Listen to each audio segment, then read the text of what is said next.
Well, ladies and gents, in this week's Is It True, we dive into the mind of one of the greatest athletes to ever grace this wonderful planet to see if it's true about what he really thinks about his son's dating life. Michael Jordan, you know, that guy. Well, his son Marcus has since been dating his former teammate Scottie Pippen's ex-wife Larsa Pippen since mid-2022. Now, you can imagine immediately the question went to, well, what does MJ think?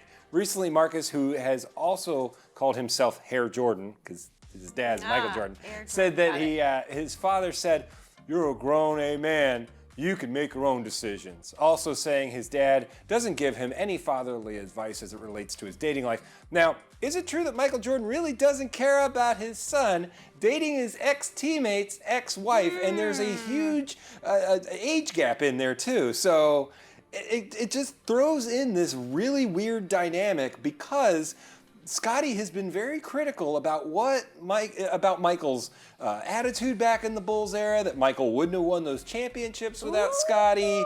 So the wedding's going to be, do they get invited? And she has known him since he was a kid. Yeah, what's the age difference? Oh God, I forgot. It was off the top of my head. I know it's about 10 years. Okay, well that's not bad. But it's still a little bit of a swing in there. It is strange though that he was probably a child when she was going to the Bulls games. Yeah, he grew up around her, and it's a weird dynamic. And now Scottie's kind of had these really weird cryptic things on his social media about it. And it's just that wedding. But do you think Michael really doesn't care?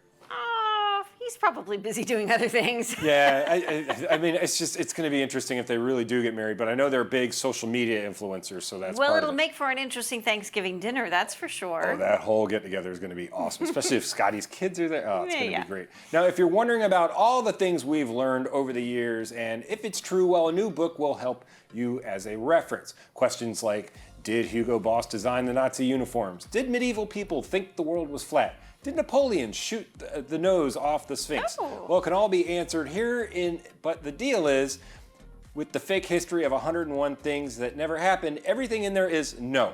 Okay. Joe Hedwig Tewusi mission is to be a one-woman debunking machine, so you can either correct your friends at the next party and be the highlight of the party, I'm sure. So she's putting out this book. It's got all these facts in it and all this stuff that you're like, oh yeah, I remember that being true. And they're like, no, this is actually, and it's got a breakdown of the references of why you thought it was true and then why it's not. So I'm going to pick up a copy of that and try to put that out there in the world, because there's a lot of stuff where you're like, oh no, that totally happened. I'm thinking this is the perfect stocking stuffer, Matt. This is a stocking stuffer. I'm just going to sit at the table on Christmas Day and be like, well, do you think? Be like, the answer? No. Absolutely. And just say no to everything. Be like, you're just a bit, because you want some stuff, weird stuff to be true. Maybe right? they need to bring that book to the Scottie Pippen, Michael Jordan summit when it comes to the ex-wife and his son. Here you go, Marcus, read this to Scottie. See how that goes. Good stuff, Matt. All righty, guys. Well, more Flash right after this. Make sure you head to our website, dailyflashshow.com, see all the behind-the-scenes action. I like that book. I think it'd be I fun need to that get. as a reference. Yeah, absolutely.